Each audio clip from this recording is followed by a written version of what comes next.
Okay guys, we're now going to go through our penalty kill. So again, a lot like the power play, it's a huge part of hockey now that we've obviously moved on from the Jonkers rules and we're playing what you'll consider, full hockey rules.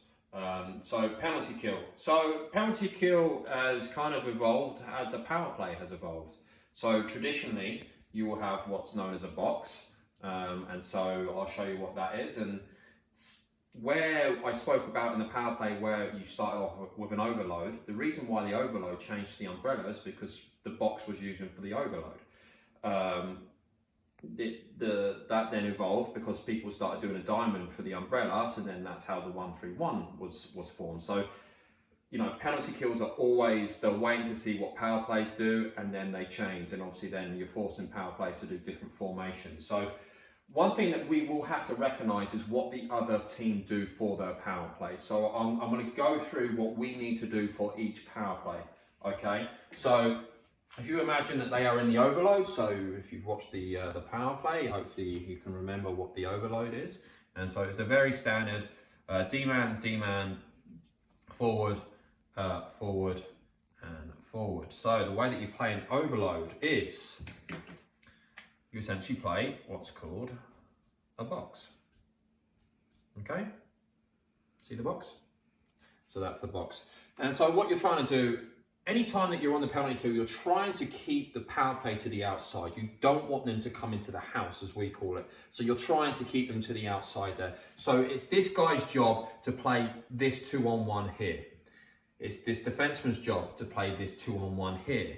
It's this forward's job here to make sure that any pass that comes across here, you're jumping out to here. The D-man, obviously, you're making sure that you're in front of this forward here and making sure that he can't get any rebounds to any shots that come through.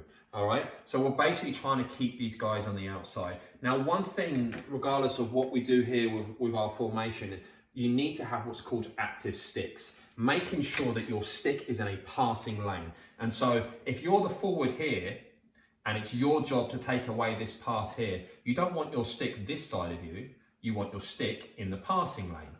All right, so if you're the defenseman here, you want to make sure that your stick is in this passing lane. Don't ever underestimate how important your stick is defensively, because whenever your stick is on the ice, regardless of whether you're doing a proper job or not, your stick is still in a passing lane that cannot be put through. And so if you have what is called a good active stick, where you are moving your stick and you are trying to take away passing lanes, it is key to this whole thing, because while you can be in a good formation, if your stick is not in the right position, then you're just allowing teams to make those passes and get into positions where they want to be. So always having good active sticks at all time. I don't want let me just take this back a little bit then. For your landmarks, so if this is our forward, RD, our forward and RD. I'm not looking for the forwards to come any lower than the hash marks. Okay, so anything that's up here, forwards you're taking care of. All right, D, anything below the hash marks, this is for you to take care of. Okay, so that's our box. So if we recognize that a team has gone into an overload, and obviously as coaches we will recognize that and we'll get that message out to you once we see their power play, then this is how we're going to line up. 2 forwards at the top here, 2 D-man down here, and we're going to be in a box with active sticks. Okay, if a team does go into an umbrella, so this is what happened. So the box was being used very well by the penalty kill over the hockey years, and then teams that were in an overload were really struggling to get any scoring chances. So then all of a sudden they started going into the umbrella. Now, initially, when teams were going into the umbrella, penalty kills were still staying in their box. And what was happening, I think if you remember back to the power play, is that by going into a box, they were giving up the puck too much up the top here, because if a guy went out to, that should be a D-man, shouldn't it? That should be a D-man, that should be a forward. If a guy went out to the D-man, he just slipped it over to him and he was coming through. Likewise, if he went out to the D-man, slipped a pass to this D-man here and he was going through. So what we have to do is that if a team is in an umbrella, we are going to switch to a diamond, which is essentially still a box, but we're moving it around. So what we will do is we will have a forward, a D-man, a D-man, and a forward right there. And so essentially, if the puck comes up here, this is this guy. If the puck does get moved out, then this guy can come out. If it goes over to here, then this guy moves out. This defenseman here, that is here, this is a tough job for you. If the puck does come down to this guy here, you can come out and this guy has to slip down. So there is movement in this. So let me just explain that again, just for the bottom part here.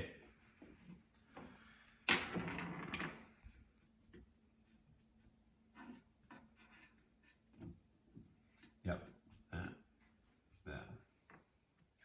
And we've got our guys here, here, here, and here. If this puck comes over to here and it comes down here, this forward then can attack this forward. But obviously by doing that, we are now leaving this forward open here. This guy then comes down and picks up this forward.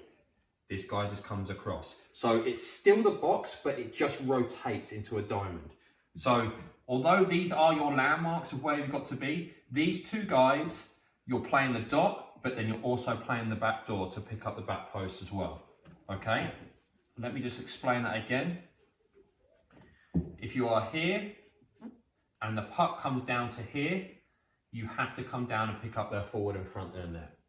So you are playing down here, and then you're also playing one of the guys here as well. So you've got two assignments. You're going to go out to this defenseman or this forward here, and if the puck gets moved down to the opposite side, you move down and take care of that guy in front and in there. Okay? Likewise over here.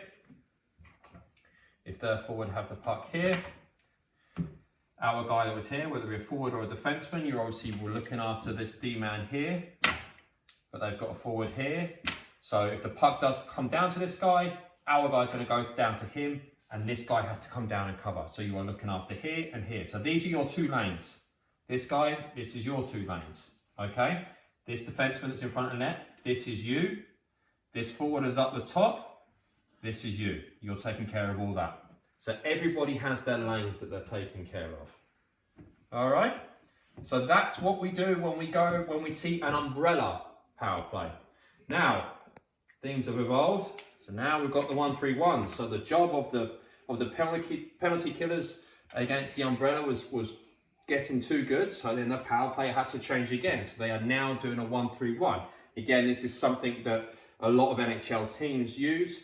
I believe the Flames of the Elite League, from some of the highlights that I've seen from them, they use the 1-3-1 as well. And so we now have to evolve there. So you've got 1, 2, 3, 4, and 5. So the way that we do this is this is called the T. This is how we play this. So what we're going to do is we're going to have a guy here, a guy here, a guy here, and a guy here. So the reason why it's called a T, because if I get that a little bit more in line, I guess, it's the T. And what you're doing is you're giving up this guy here. If the puck is on this side and this guy's got the puck here, you're leaving this guy alone. The reason being is that this pass has got to go through our guy, through this guy, and over here.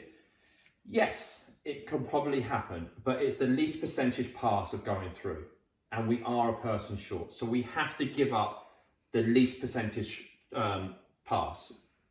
We have to take away the most percentage pass. Passes that could really hurt us. This is something that, listen, if it comes through and the guy scores a one-timer, I'll go over him and give him a fist pump because that's a heck of a play. Sometimes power plays will score goals on you because it's just a nice play.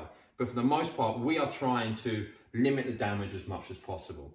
So if this guy has the puck here, okay, this guy's got him, this guy's got him, this guy's got him, this guy's got him.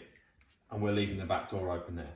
If, for some reason, the puck comes up to here and they come over here, it's not a problem. This guy still stays on this person. This guy moves to him, this guy moves to him, this guy stays on this side. So what's happening is the guy, our defenseman in front of the net, is picking up the forward at all times. So that's pretty simple. Our forward at the top here of the T, he's picking up the defenseman. Pretty simple. And all the difference is if I just clear the board and make it a little bit easier.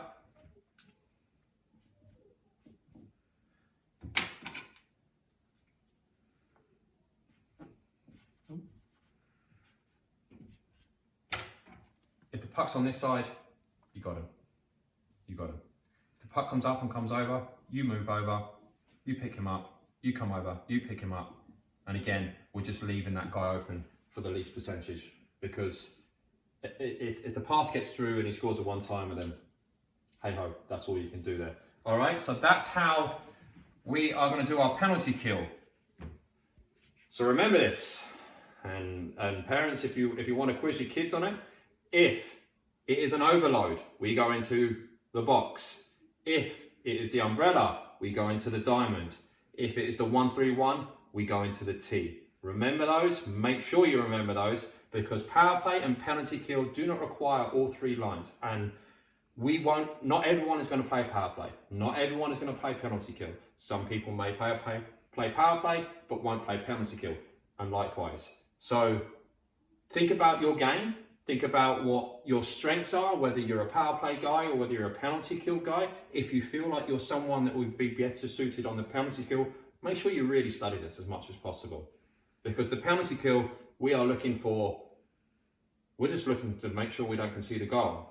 And yes, there is a skill to defense, but defense is will. Defense is effort, defense is commitment. And so, of course you need to be switched on, of course you need to be engaged, of course you need to know what's going on, but most importantly, you need to be committed on a penalty kill. And listen, you know, if we're winning by a goal and they get a penalty and we get a power play in the last minute, you know, I'm looking for guys that can be able to execute my power play, and likewise with my penalty kill. If we're a goal up and we concede a penalty and then we're on the penalty kill, I need people that can do these jobs. And the more that you learn it now, so that when we get on the ice, the better you're going to be. And like anything, guys, you know how I work things. If I can trust you, if you do your job, you will continue to get played. So that's the penalty kill. Study it. I am going to quiz you, and that's another video.